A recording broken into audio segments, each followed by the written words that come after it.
What is going on, everyone? Just wanted to give you a quick update on the upcoming events in ESO and what it's all about. So, as you may imagine, Update 11 is coming out. That's the Shadows of the Hist DLC.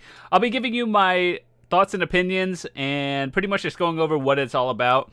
So if you want to read the official notes, I'll leave a link in the description. If you don't want to listen to me talk about it, I'm essentially reading it and giving you my thoughts on it as an actual player. I've never actually seen a game master in game in the 2 years I've been playing this game, so who knows? Maybe my opinion might actually mean something. But anyway, the video you're watching in the background is a Veteran City of Ash dungeon. It was probably one of the best runs I've ever had in my entire life. I'm not going to spoil anything, so feel free to go watch that. And it was actually pretty fun. So anyway, getting back into it, Update 11 is Shadow of the Hist DLC. It's not exactly one of those story DLCs we've had. It's more of just like new dungeons and new cosmetics, I guess. But anyway, the update launches August 1st on PC and Mac, and consoles on the 16th. So, as usual, consoles get it 2 weeks later. I actually have no idea, like, what they do in the 2 extra weeks that console doesn't get it. Do they, like, fix the bugs that PC doesn't have and just, like, say, hey, this is an issue, let's remove it before the console launch? So, I have no idea, but you guys can let me know.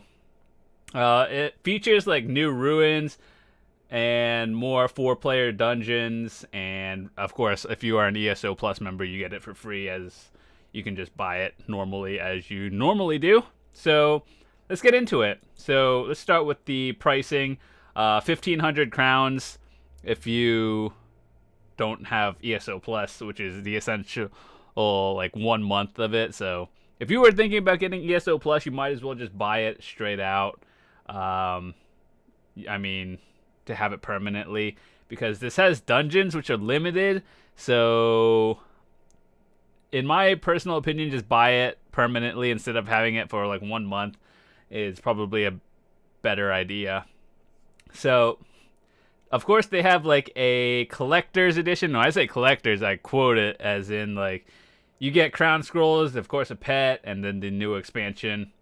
So that's 2,500 crowns, and just judging by the price, it's kind of cheaper than some of the others. Well, yeah, it's about the same price, to be honest, but cheaper than Orsinium and the same as like Thieves Guild and Brotherhood.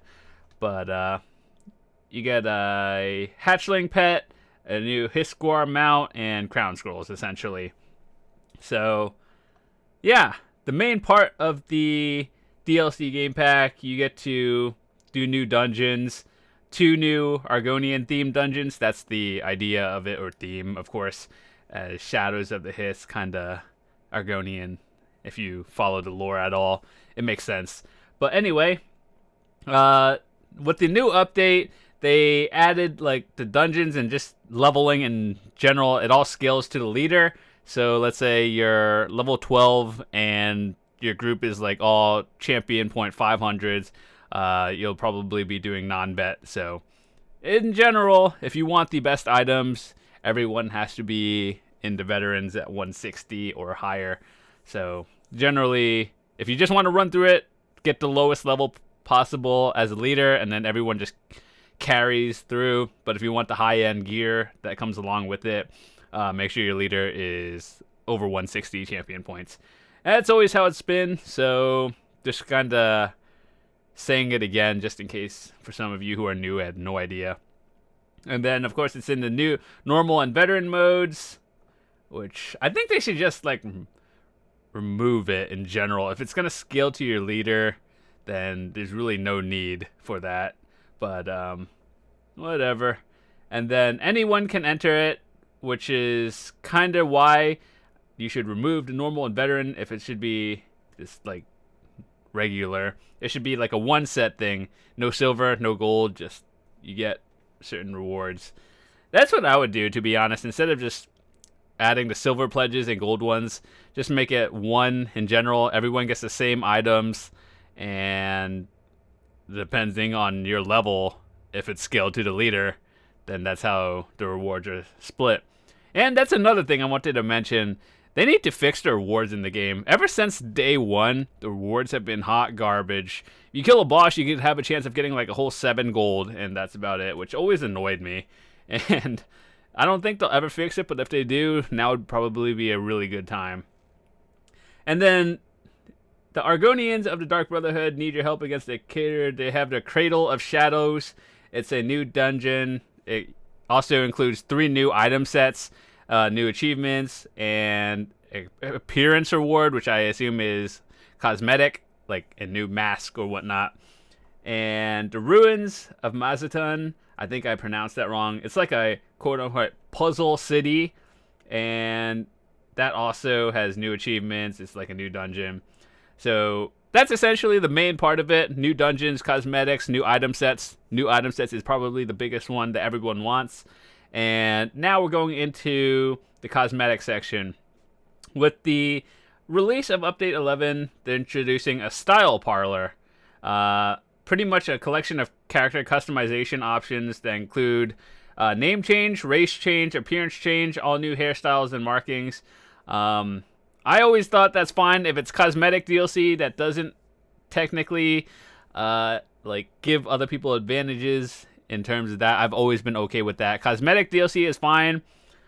And the one thing that I wondered was race change. They're gonna have to like kind of balance that in a way. But everything else, like appearance, name change, all that stuff, good for you. If you want to do it, by all means. It doesn't affect the game. But race changes, as you may imagine, has like different passives. So kinda race, or I don't know, I might be thinking of something different, but just keep that in mind. Overall, I think it's a fine thing to do. It's not really hurting anything or anyone.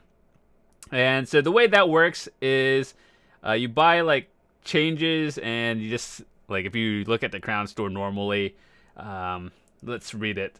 Simply purchase one or both in the Crown Store. Look for them in the upgrade section, service tokens category.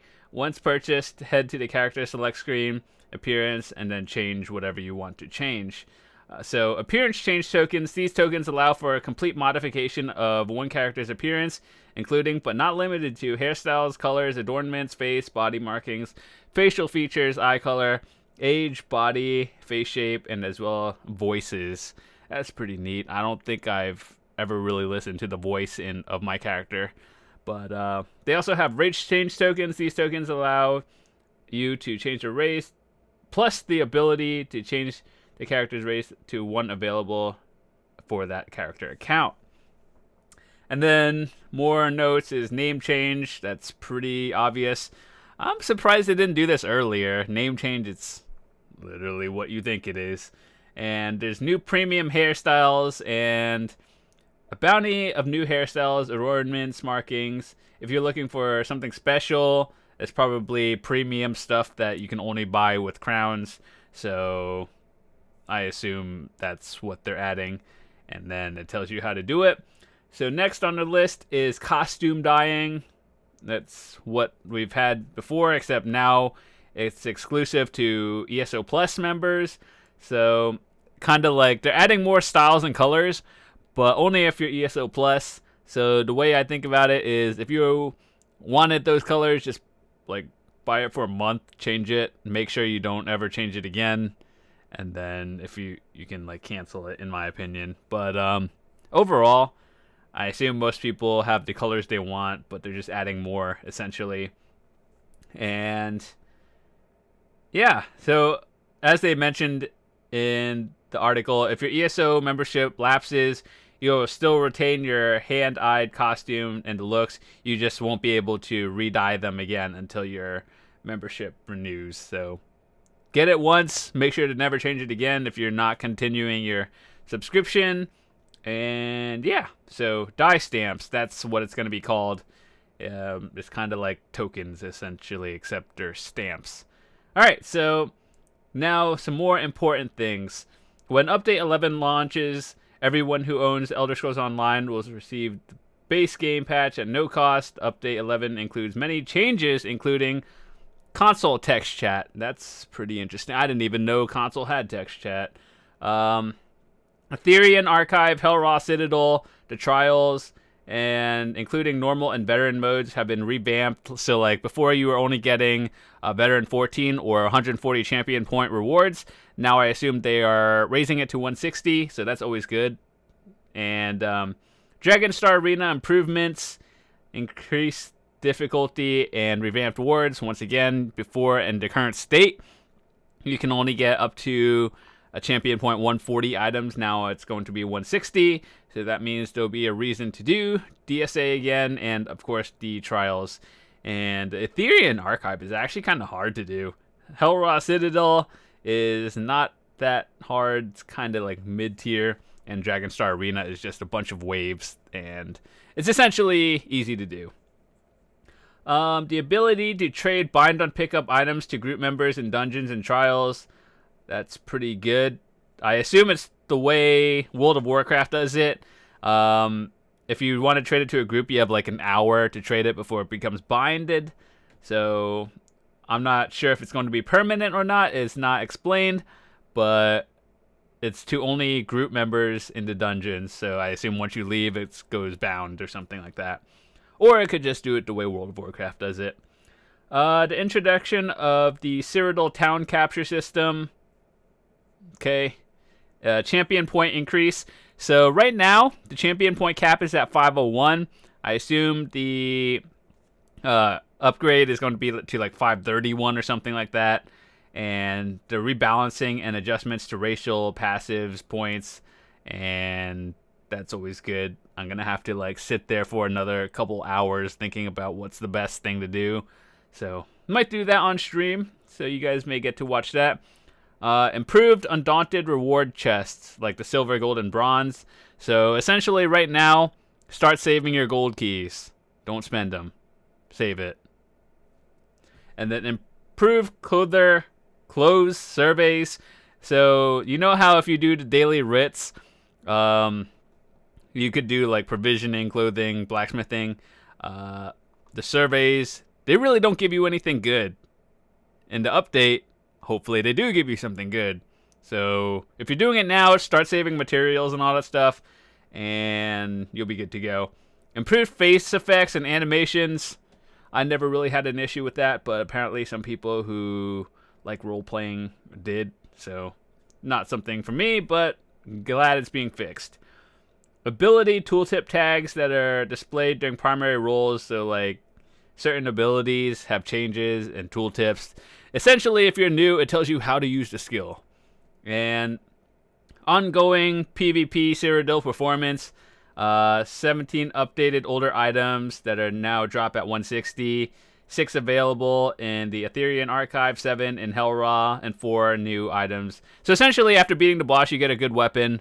Now it sets at 160 instead of 140. So always good for the people who like doing high-end PvE content.